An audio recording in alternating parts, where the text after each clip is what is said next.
Bien, bonjour. Donc, il est 17h37. On vient de connaître l'ouverture temporaire du détroit d'Ormuz pendant que la cessation du feu est suspendue là. Et donc, j'en profite pour vous parler un petit peu de la mécanique des prix,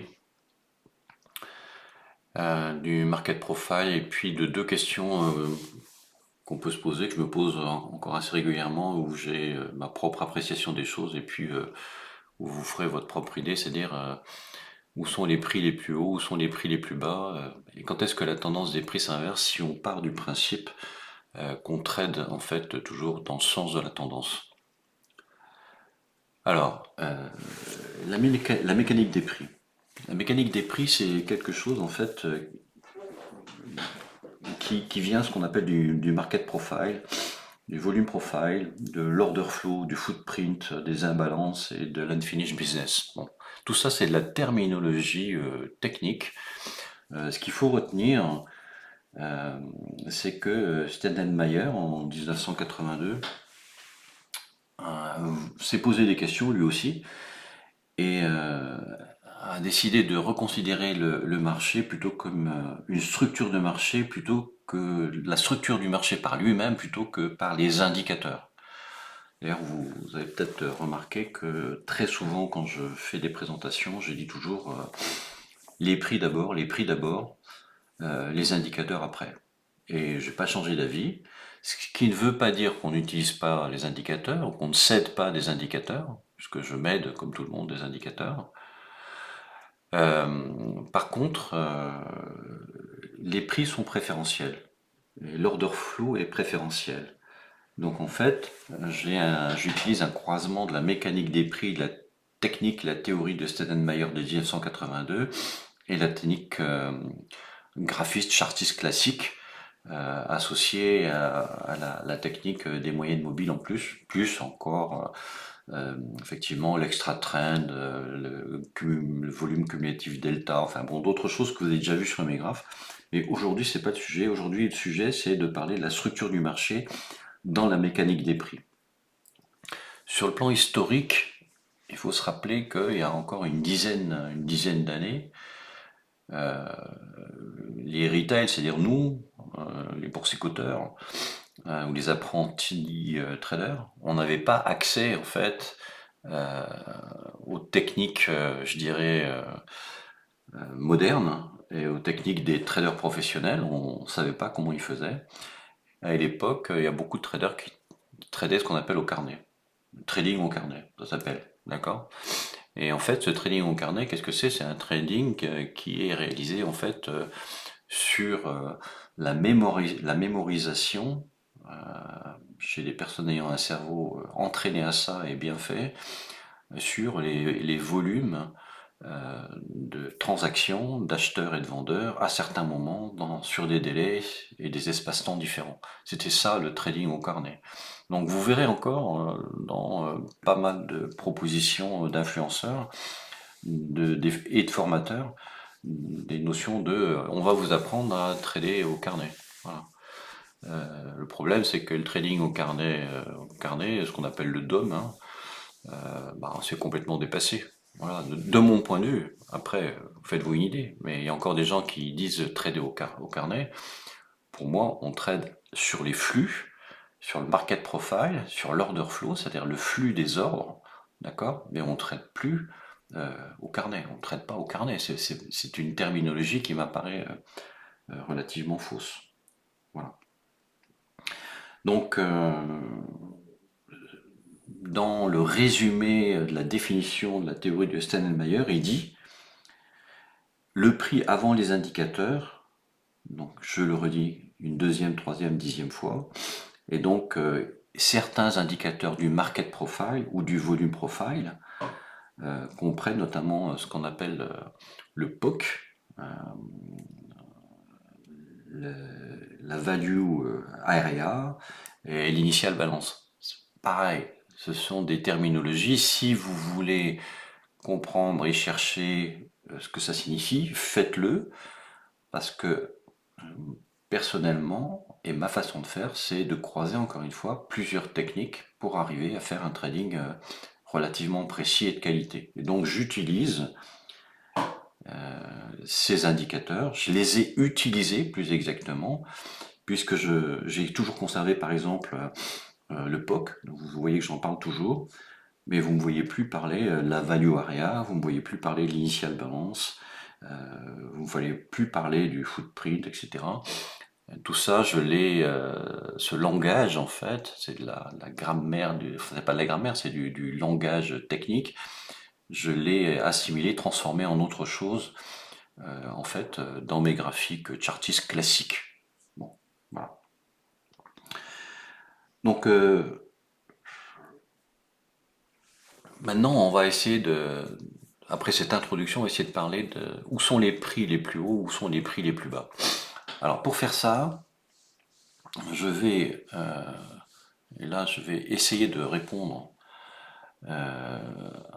effectivement à quelqu'un avec lequel j'ai eu un échange récemment, et je vais essayer de vous montrer des choses qui me paraissent intéressantes. Donc on va le faire sur le Nasdaq 100, voilà. On va le faire sur la courbe du Nasdaq trimestrielle, puisque quand j'ai discuté avec cette personne par écrit, il me parlait du Nasdaq trimestriel, et en disant, enfin en affirmant, en disant plein de choses qui m'ont un petit peu surpris, un petit peu choqué, notamment sur cette zone ici qui avait été qualifiée de crack, ou cette zone de 2000 là, ici, qui a été qualifiée de crack aussi cette zone ici, d'accord? Ce qui ne me paraît, à titre personnel, pas exact. Je pense qu'à lieu de parler de crack et d'amplitude en pourcentage, il vaut mieux parler effectivement de tendance. Donc est-ce qu'une tendance est haussière, est-ce qu'une tendance est neutre ou est-ce qu'une tendance est baissière? Bon, voilà. Ça me paraît beaucoup plus finalement pertinent et intéressant. Donc quand vous regardez le Nasdaq comme ça là, ok, bah après c'est justement vous faites vos traces et alors là vous pouvez quand même pas dire que c'est une tendance, voilà, c'est une tendance croissante, hein, la tendance, etc. Alors évidemment, quand vous regardez ça, vous regardez ça, vous regardez ça, il y a aussi des bougies rouges. Ok, très bien, parfait. Mais est-ce que c'est des cracks? Non, c'est pas des cracks, c'est des consolidations. C'est pas la même chose. Alors on va faire un peu d'exercice de traçabilité là. Donc moi j'aime bien les horizontales, mais on peut tracer aussi des obliques, il n'y a pas de problème. Et on va se rendre compte tout de suite qu'il y a des choses intéressantes quand on fait ça. Donc, par exemple, déjà celle-ci, là. Alors, ce qu'on peut faire pour s'amuser un peu, on va faire ça. Hop là, on va faire un truc comme ça pour traiter cette première zone. D'ailleurs, vous voyez que ici, vous n'avez pas de MM200. Ok? MM200, elle n'est pas encore arrivée. Ok, très bien. Vous remarquez que ce point haut, il est une mèche ici en dehors de la Bollinger. Ok? Une mèche ici en dehors de la Bollinger. Celle-ci au-dessus, celle-ci en dessous. Très bien. Ok. Donc, on va mettre un support en oblique pour s'amuser. On va dire celui-là, par exemple. Là, il se passe des choses. Ici, là, il y a une flèche. Ok, ouais. Allez, on va dire comme ça. Très bien. Le support inférieur, là. Très bien. Si on l'avait tracé en diagonale, on voit bien l'extra-trend, là, ça réintègre l'extra-trend, etc., quoi. Voilà, ici on a à nouveau un point très intéressant. faut être patient quand on fait ce genre de choses et la manière dont on fait les analyses, parce que en faisant des traces systématiques et un peu théoriques, on se rend compte de certaines choses intéressantes, comme par exemple ici, vous avez l'extra trend moyen terme en point rouge, ici ça casse et après ça part. Hein, on est bien d'accord. Donc ça, j'ai déjà dit sur l'extra trend moyen terme, ou un autre là que je vois, alors après que votre œil va s'exercer au fur et à mesure du temps, mais par exemple ça, c'est pas mal non plus. Ici, ça, tac, voilà. Et on se rend compte que ça a de la valeur. Pourquoi ça a de la valeur? Donc on supprime le point 2 ici. Ok, le ferme. Regardez cette trace, elle est superbe là, tac, tac, tac, tac, tac, tac, tac. Elle arrive dans la zone qu'on a vue tout à l'heure, elle vient ici, elle vient en soutien ici, ici là, tac, tac, sur une mèche rouge, ici. Ça a de la valeur, ça. Ça a de la valeur. Ok. Et ainsi de suite. Donc quand on trace comme ça, on peut tracer des obliques, mais quand on a une grande courbe comme ça, bon, on trace tout de suite effectivement des horizontales qui rejoignent des points hauts et des points bas, c'est comme ça qu'on fait. Voilà, donc on va donner un exemple bon, sur une zone qui va nous intéresser. Ici par exemple. Ici là. Ça c'est le corps, ça c'est la mèche. D'accord? Mhm, intéressant. Alors c'est pas parfait. D'accord. Ici, si on grossit ça, on voit que cette mèche ici n'arrive pas exactement sur le support ici. Ok, très bien. Voyons un peu une autre. On trace très rapidement, justement, pour voir ce que ça donne. Tiens, celle-là, cette mèche en dehors de la boulanger, là. Ici. Tiens, c'est bizarre. Regardez. C'est bizarre, hein? C'est quand même bizarre. Non? C'est bizarre? Non. C'est pas bizarre. Bon, c'est pas bizarre. Enfin, pour moi, c'est une évidence, hein.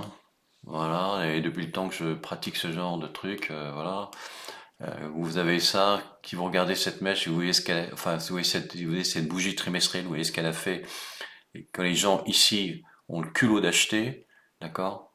Je veux dire, en ayant ça comme support, etc., il n'y a pas photo, hein. C'est, voilà. Alors, ce qu'on va faire pour compléter un petit peu la démonstration, donc les points hauts, les points bas, ben, évidemment, c'est comme ça qu'on les trouve, hein. Voilà, c'est pas sorcier. Quand vous dites là, ça va dégringoler, jusqu'où ça va aller, ben,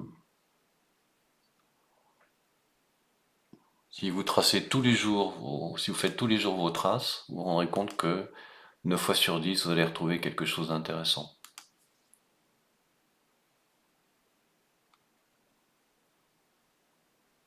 Elle est ici, il n'y a pas de doute. Pareil, elle n'est pas parfaite. Ok, très bien. Mais elle est quand même très intéressante. Avis personnel. Bon, allez, on passe en mensuel. Et quand on dézoome, on voit des choses. Ici, ici, ici, on voit des choses. D'accord. Là, ça. Mèche basse, mèche basse, mèche basse, mèche basse, M50. Donc la M50 est un indicateur intéressant. D'ailleurs, elle est reconnue comme tout le monde. C'est ce qu'on appelle la théorie. Comment il appelle ça déjà, notre cher boss, ça va me revenir. Enfin bon, tout le monde, ce que ça signifie, c'est tout le monde regarde la même chose, donc tout le monde regarde la même 50, tout le monde regarde les prix et tout le monde agit en fonction de ça. Donc les moyennes mobiles sont des indicateurs intéressants. Est-ce que c'est par hasard que cet MM20 coupe effectivement cet MM20 par le milieu de la bougie, 50% de la bougie ici? Est-ce que c'est un hasard que cette bougie verte, ici, le corps s'arrête sur la MM20? Est-ce que c'est un hasard? Ok, c'est peut-être par hasard. Bon, on a vu le mensuel. Alors, on va regarder l'hebdomadaire, vite fait. Voilà. Alors, est-ce qu'on a eu en hebdomadaire une tendance, euh, alors on va dire une tendance baissière ou pas? Donc la définition qu'on appelle la tendance, c'est la MM200, c'est-à-dire les prix sont en dessous de la MM200. Donc c'est une tendance haussière, ça c'est une consolidation, on passe pas en baissier, on redémarre, d'accord? Consolidation forte, ok, on passe pas la MM200, on redémarre. Consolidation, c'est pas une tendance baissière, ok. Ah, là, c'est peut-être une zone de neutralisation forte, voire de discussion, effectivement. Cette zone-là, ici, novembre 2023, là, il y a eu une discussion possible. Sinon, il n'y a aucune discussion sur la tendance. C'est haussier, point barre. Et évidemment, quand on va descendre en mode jour, ça va plus être la même chose. Ça va plus être la même chose. Donc là, on est en avril 2025. Vous vous rappelez que c'est le avril 2025, c'est le sujet de, de monsieur le président du monde, hein, n'est-ce pas? Et là, qu'est-ce qui se passe? Ben là, il se passe là, hop, hop. Et là, on passe en. Ça, c'est une tendance baissière. Tendance baissière. Ok? Donc, tête, épaule, inversée, superbe. Tac, tac, tac, tac, tac, tac, tac, tac, tac, tac. Ok. Et on casse avec un gap. Blam. Magnifique. Voilà. Ça, quand on a vécu ça, c'était pas très sympathique. Certains appellent ça une tête épaule inversée. On peut appeler ça aussi une espèce de V réversal. Un V réversal, c'est plutôt ça. Ici, là. Voilà. Ou ça, c'est un V réversal aussi. Je touche, je perfore, je réintègre. Là, ça c'était 2024, août 2024. Et là, qu'est-ce qu'on vient de vivre là? Donc, moi j'avais parié sur une tête inversée à nous, cette même image, discuter avec Fred, discuter de ça en disant ici il va nous faire la même chose, tac, tac, tac, tac, tac, tac, tac, hop, hop. Eh ben non, paf, c'est sorti direct et on a eu une poussée absolument énorme. Donc voilà. Donc tout ça pour vous dire que attention, discuter des tendances, c'est très intéressant. Il ne faut pas se tromper sur la terminologie. On est dans le langage, il faut respecter ce langage. Voilà. Donc des tendances, les traders disent qu'il y a 20% de période de tendance et 80% de période de range. Je ne suis pas tout à fait d'accord avec ça. Parce que si on cherche les boîtes de consolidation, c'est-à-dire des boîtes à plat, etc., on en a peut-être une ici par exemple. Ça, on peut considérer que, par exemple, selon ce contraste ici, et encore, on a des pics de sortie ici, ou ça, par exemple, ça peut être une boîte de consolidation, ok, très bien, mais on n'a pas beaucoup de boîtes de consolidation.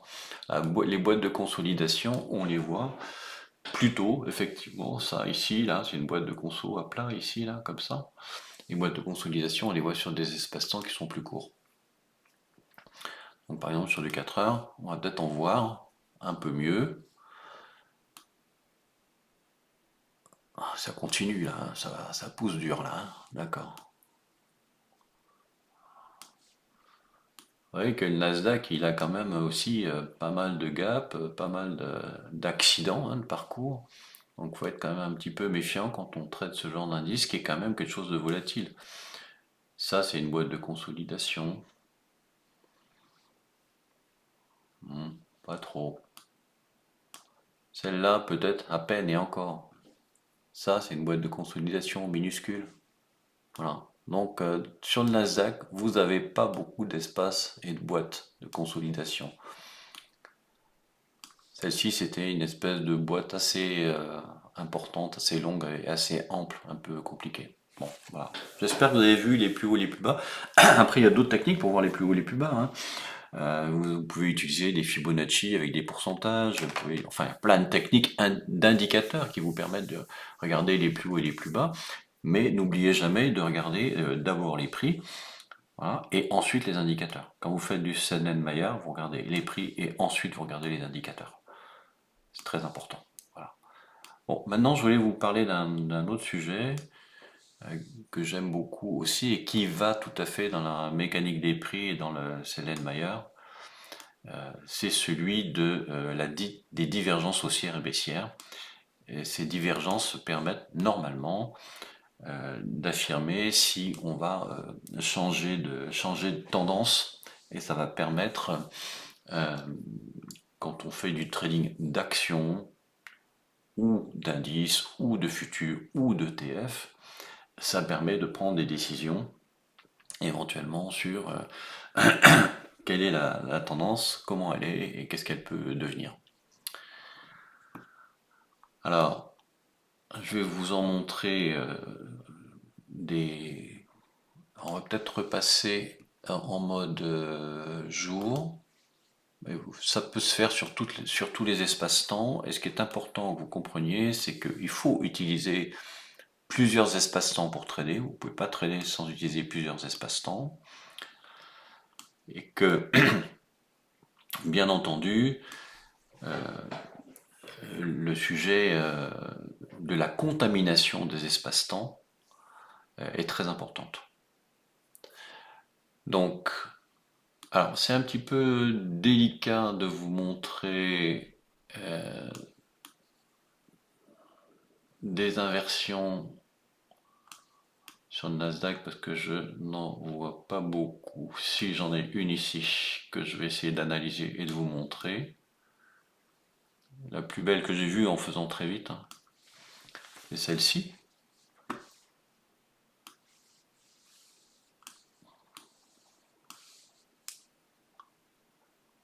Voilà. Là, vous avez une tendance haussière et vous avez un gap avec un prix ici qui est en dehors de la Bollinger, d'accord? Avec une mèche haute ici. Donc quand un prix sort de la Bollinger, vous avez 95%, selon comment vous réglez votre Bollinger, 95 à 97% selon comment vous réglez votre Bollinger, de réintégration de ce prix à l'intérieur de l'espace de Bollinger. Donc ça, c'est une divergence haussière. Alors pourquoi c'est une divergence haussière? Donc pour ça, il faut regarder en bas. Il faut regarder ici. D'accord? Qu'est-ce que c'est que la définition d'une divergence haussière? C'est des prix qui montent avec des volumes qui s'amoindrissent ou qui baissent. Donc là, c'est un petit peu compliqué à voir, mais on va dire que ici, voilà, vous avez des prix qui montent et puis vous allez avoir des volumes qui baissent. Alors les volumes, la plupart des gens les regardent sur les volumes ici, mais vous voyez très bien aussi les volumes dans la MACD, hein, faut le savoir. Donc là, le pic de volume, il est bien au plus haut. On voit bien, hein, le pic. Alors on peut faire ça. Vous voyez mieux. Vous voyez bien que si je me mets... Alors c'est laquelle? C'est celle-là? Ouais. Si je me mets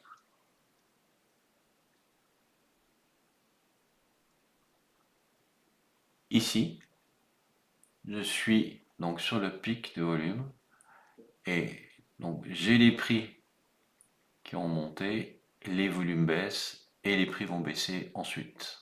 D'accord? C'est très important. Et quand on regarde le cumulatif delta, là on voit pas très bien, il faudra que je vous le montre ailleurs. Donc ça c'était sur une divergence haussière. Et par contre on voit assez souvent des divergences baissières sur le Nasdaq ou sur des actions, sur autres. Donc par exemple, il y en a une magnifique ici. Ça, c'est une divergence baissière. Donc là, grosse descente avec des volumes à la baisse, hein, on voit bien là, ça là.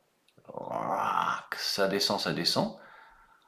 Là, vous voyez bien que vous êtes avec des volumes forts, et puis les prix continuent à baisser. Voilà. Et puis, à un moment, bah, les volumes augmentent. Divergence baissière, les prix baissent et les volumes augmentent. Divergence haussière, les prix montent et les volumes diminuent. Voilà, et là on voit bien. Et ensuite, ici vous avez le croisement, mais c'est très tard. Donc vous voyez, c'est ici. C'est ça qu'il faut regarder. Ça. Je vous rappelle que ici, là, en direct, quand vous êtes en dynamique, vous avez les chiffres ici qui apparaissent. Il faut les regarder. Il faut lire les chiffres que vous avez ici sur le bandeau à droite quand vous êtes en dynamique. Ok. Et si on fait un petit truc comme ça, alors on va tricher un peu parce que voilà, pour remontrer comment c'était, j'avais fait ça pour vous montrer tout à l'heure, mais voilà, je le corrige à nouveau. Alors, ce qu'on regardait, c'est ça.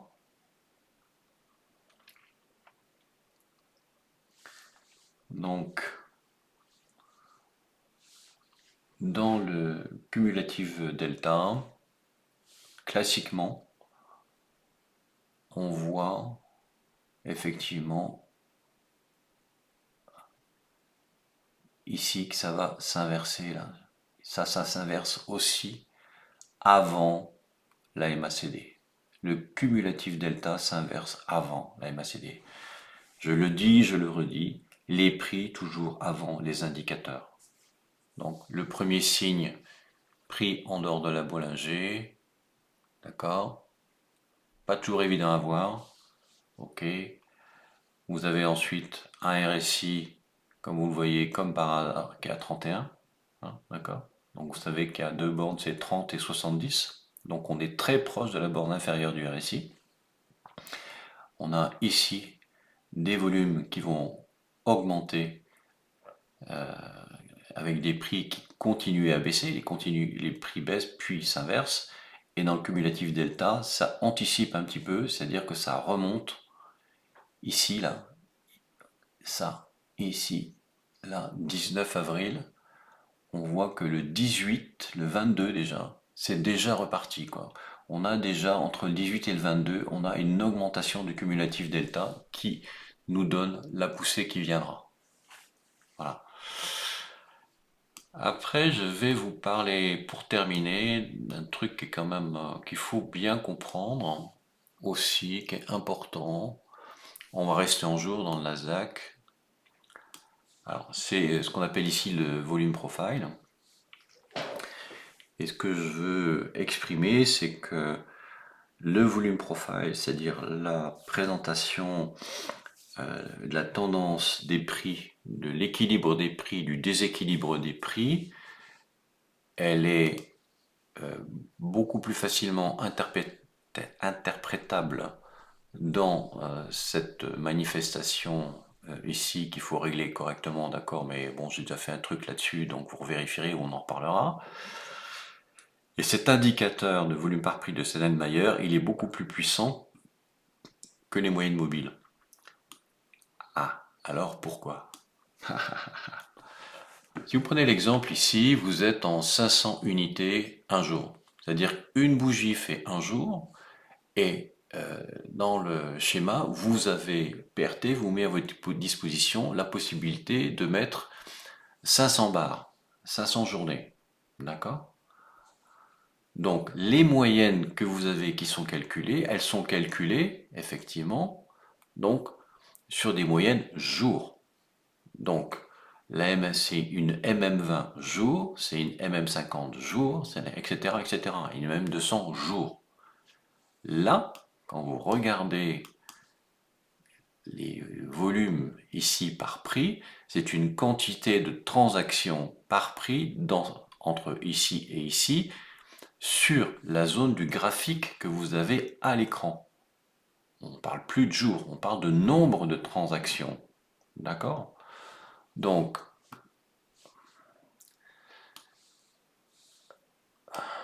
bon, on va corriger ça. Donc,